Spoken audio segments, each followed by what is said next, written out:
Okay, from that political conversation, let us shift gears now and let's get to talk about renewable energy. And to be specific, we'll be looking at shaping Kenya's renewable energy. And joining me via Zoom for that conversation is one engineer, Paul Simiyu, who is the managing director, Sentimental Energy Company. Welcome to the program, sir, if you can hear me. Good morning. Good morning, Virginia, and thank you for the warm welcome today. All right, it's a pleasure to have you on the show this morning. If we can just begin by first defining what exactly renewable energy is. Thank you. Maybe from a class point of view, renewable energy is the kind of energy that we harness majorly from the environment that cannot be depleted or can be used from time to time without having to be depleted from generation to generation. Comparatively, we can talk about non-renewable energy, and these are basically depletable sources of electricity or energy you can be able to have from our environment. Majorly, for example, we can talk about oil and gas. Oil and gas is a non-renewable source of energy because the sources of oil can be depleted from time to time. But when we talk about wind, we talk about sun, we talk about hydro, which is water. When you talk about geothermal, which is steam from the earth, when you talk about sometimes biomass, those are some of the examples of renewable energy.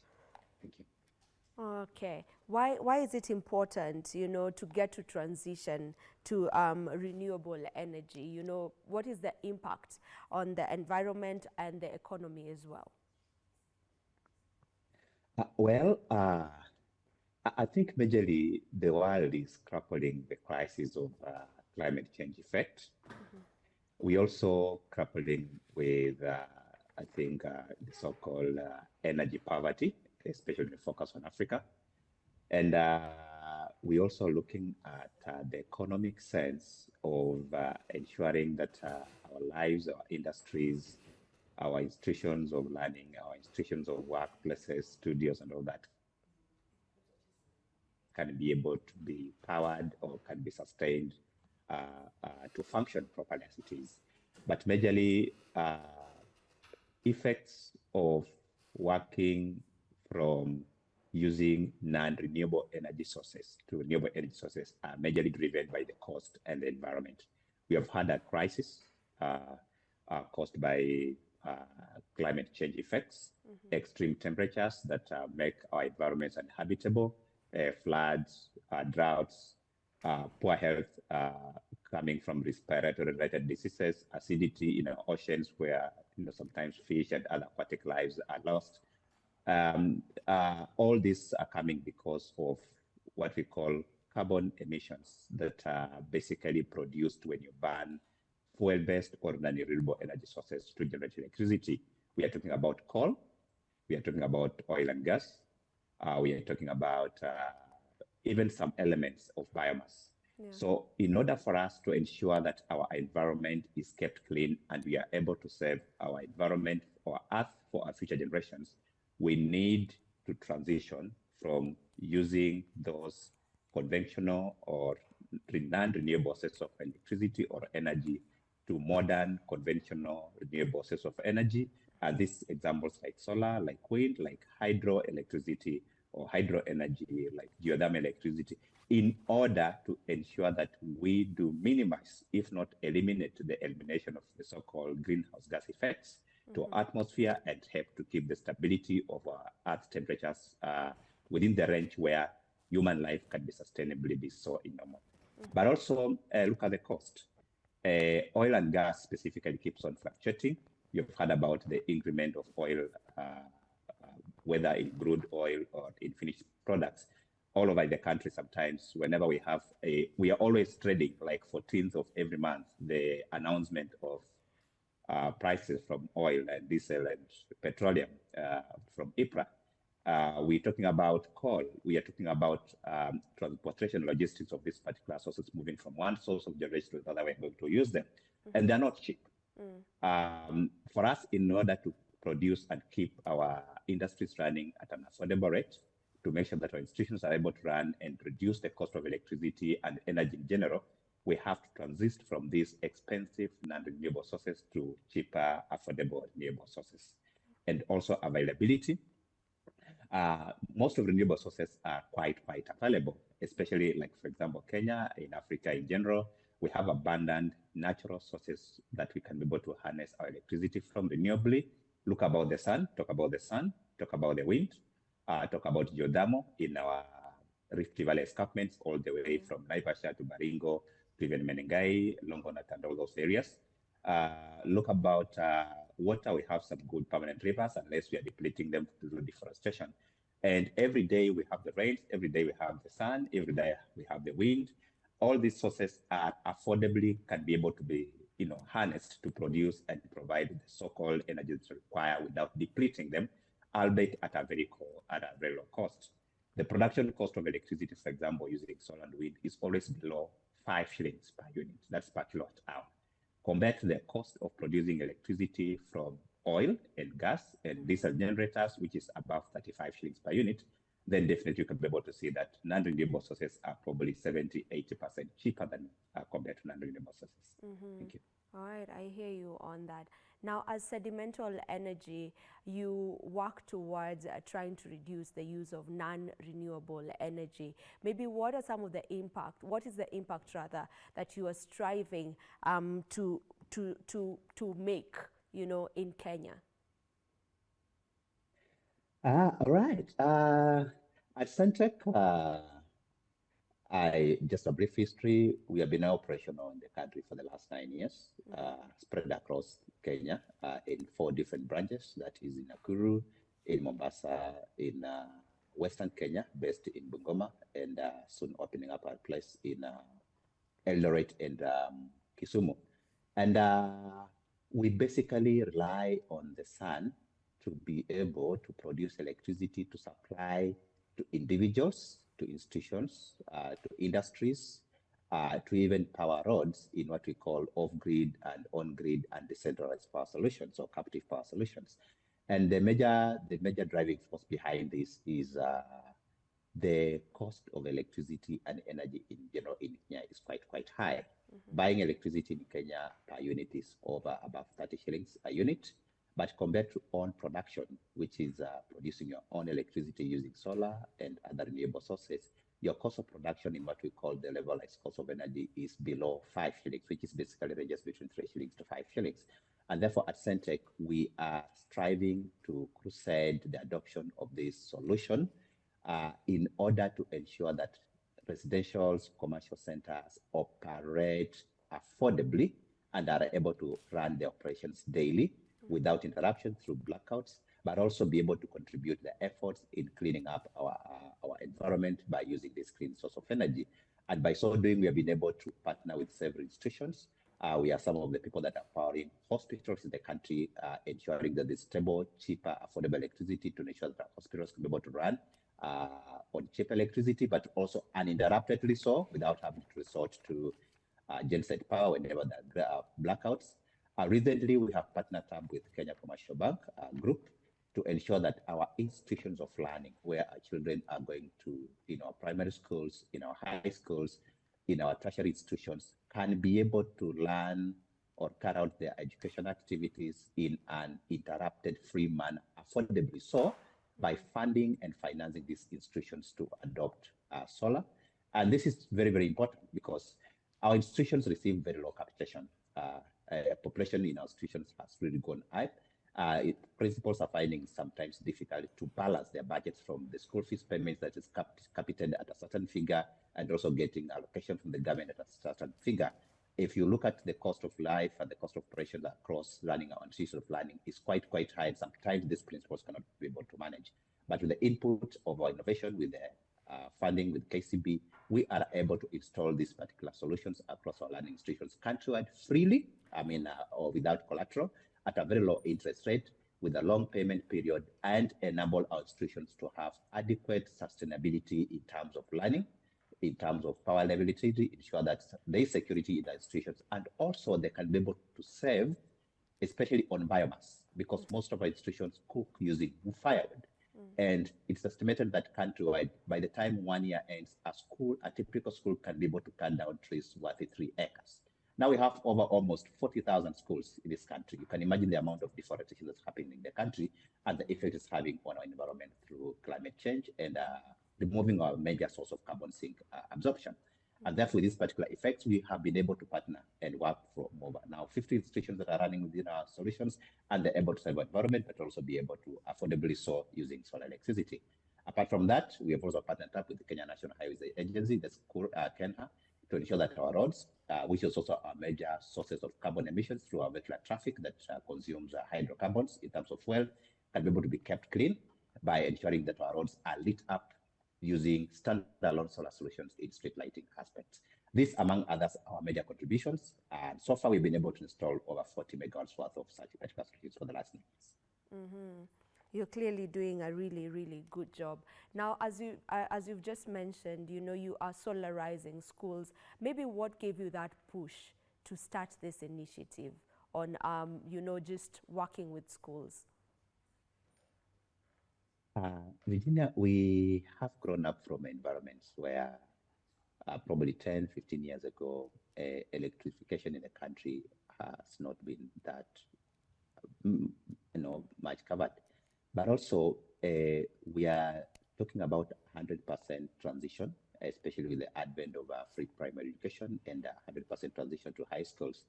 And there's also the capping of school fees imposed by the Ministry of Education in order to caution parents from having to probably pay higher high school fees to afford education for their children. And at the same time, we are entrusting our children to schools where they're spending 9 months in an environment sometimes that is faced by difficulties in terms of expenditure, but also ensuring that they have adequate learning materials, which at night can only happen when there's availability of electricity. Ensure that they are safe, because if the schools are not well lit and probably their CCTV systems and other kind of security measures are not 100% active, intrusion, incidences of insecurity breach can be able to happen. And lastly, the cost of running these schools, because energy forms the bulk. Apart from food, the next thing that troubles most of the head teachers and heads of institutions is the cost of electricity, and then the unreliability part. Combined with these 4 factors, we realize that helping our learning institutions to close the gap in reducing the expense they spend on electricity can be substantial in ensuring that schools remain profitably or probably reliably operated in terms of expense management when it comes to energy, but also ensure that there's adequate security and adequate provision of the learning environment for children to, learn and be taught from an environment where there's energy that's available 100%. And therefore, because of this push, we approached together with our partners at the Ministry of Energy and specific institutions to be able to adopt this particular solution. And likely, a lot of them have been able to adopt them. We are talking about major schools in the country like Friends School Kapsinga, like Butere Girls High School, like Maturu in Western, like MPC promotion centers here in Nairobi, Fadhili Group of Schools, and even universities like Daystar University, Kabarak University, Kenya Methodist University, among others. All right, that's good progress so far, you know, and everything comes with its own fair of challenges. Maybe if you can speak about the challenges that you get to encounter in just implementing these solar solutions. Well, it's true, Gina. Every silver lining has a dark something. There's something that goes in that light. Yeah. But I know the information access towards the capability of our energy solutions, specifically solar and the renewables, comes with probably inadequate capacity to enhance in terms of technical availability, and also the understanding on what these solutions can be able to do. You've realized sometimes people talk about solar just being able to power home or probably just power a few loads and cannot be able to run institutions. And also the second aspect about that is the capitation.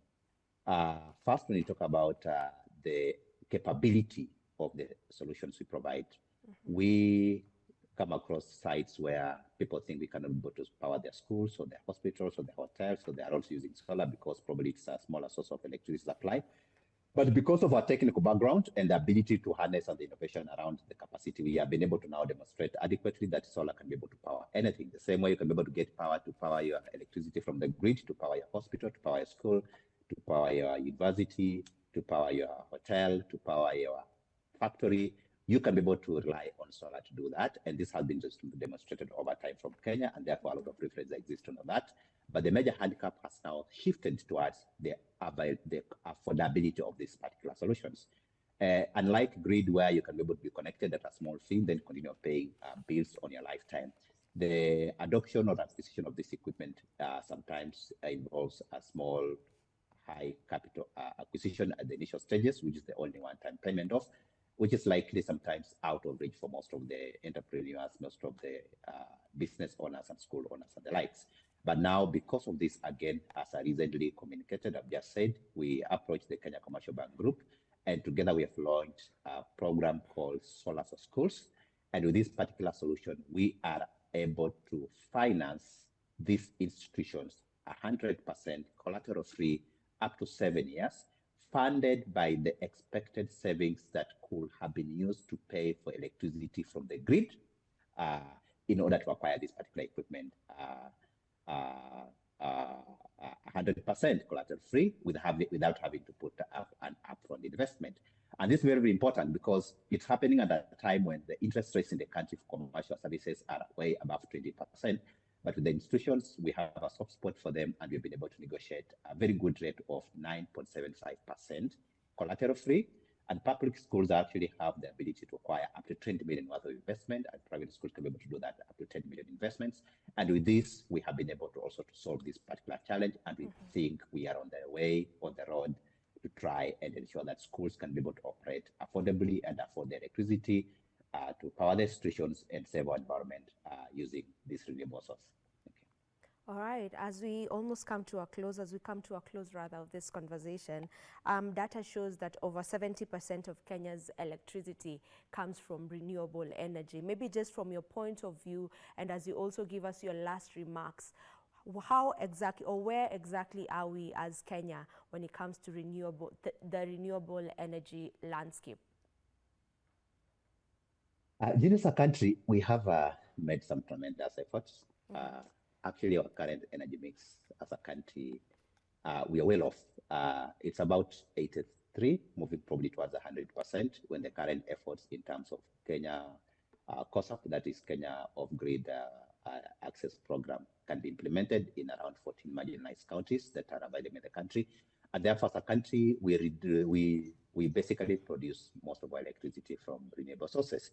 I mean geothermal, which forms the bulk of our power supply, contributes to about 46 to around 50% currently in the mix.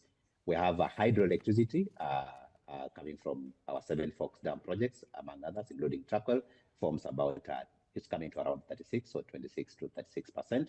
That one keeps on fluctuating because of droughts and effects of climate change that affects our rainfall patterns and the likes. We're also having wind, which is Lake Turkana Wind Project, among others, being the biggest contributor to another about 12%.